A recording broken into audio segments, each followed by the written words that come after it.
你干嘛？30多度的天气，热呀！说你们这些年轻人不养生吧？哪有坐在空调口吹冷风的？不是啊，老爸，咱们家的老空调只有这个出风口是凉的，坐远点根本不管用，我还得扇扇子。你们这代人怎么回事？一点苦都不能吃。那打开窗户吹吹自然风，心静自然凉。老爸，你就是没苦硬吃啊！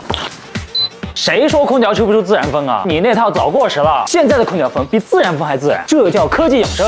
粉丝们，又到了618，这天啊是越来越热了，还在纠结怎么选空调。选空调可别光看制冷快慢，关键是得看吹的舒不舒服。普通的空调风口又小又窄，只能对着吹才凉快，稍微远离一点就跟没开一样。必须得是大风口、大风量，还得是自然风，才能整屋凉爽，处处有风，处处舒适。还有电费，可不能夏天凉爽了，月底钱包炸了。什么？还不知道选什么？那当然是美的全面风空调了。当其他品牌还在玩上出风、下出风、左右风、轻风、柔风、自然风时啊，美的直接祭出王炸，全面无死角送风。送的还是舒适柔和的森林自然风，关键还是它这个颠覆传统的全面屏大风口，还有这个森林仿生格栅设计，创新空调出风形态，把真正的自然风带到你的家里。它通过3重柔化技术，精准模拟森林气流分解，23层森林级柔化格栅，像树干般把强风分成缕缕气流，5片导风翼啊如交织的树枝，表面高尔夫球面凹凸纹理，打散柔化强风，15片仿生一翼百叶，像灵动的树叶一样精准调控风向。强风经过3重柔化，变得像森林里的自然风一样柔和舒适，制冷天幕风，冷风不直吹，制热地毯风，从脚暖到全身，带来真正沉浸式的舒适体验。而它之所以叫全面风啊，那都是这个颠覆性的全面屏大风口给的底气。要知道，市面上的大多数风口才10到15厘米左右，而美的全面风的风口足足有27厘米，相当于普通空调2倍大，甚至比某些双风口加起来还大。再搭配上这个1000吨级电动注塑机一体成型打造的格栅面板，5D 黄金微曲结构设计，可将气流朝5个方向均匀扩散，轻松实现全面无死角，同时均匀送风，100%全屋全覆盖。可以看到，连2侧墙面的风力啊都很 OK， 真的无死角送风啊！再加上均匀质控温模式，室内的温差也确实小于等于1摄氏度，这样出色的送风与制冷效果都离不开它硬核的性能配置。它搭载24cc 美支大排量压缩机、大双排冷凝器，凭借高频速冷热科技，4秒急速启动，制冷速度啊直接快3倍，配合每小时1800立方米的超大风量，闷热暑期啊眨眼间都被一扫而空。双排大能力外机，搭载美的自研的全效液冷散热系统，散热效率啊是行业普遍在用的风冷外机的5倍，就算65摄氏度的高温和零下35摄氏度的严寒也能稳定运行，制冷制热又快又强又稳。这么大风量肯定很费电吧？完全不用担心 ，APF 值高达4.70，超1级能效。酷省电模式下，4小时电费低至1块钱，省电这块拿捏的死死的。怎么样？这美的的全面风空调既能快速制冷制热，又能吹出无死角的森林自然风，性能与舒适两手抓，关键还省电，6000多的价格就能拿下万元级的配置，别再委屈自己将就老空调了。而且现在还有国补优惠，618这波羊毛不薅啊，真的亏，还不开冲。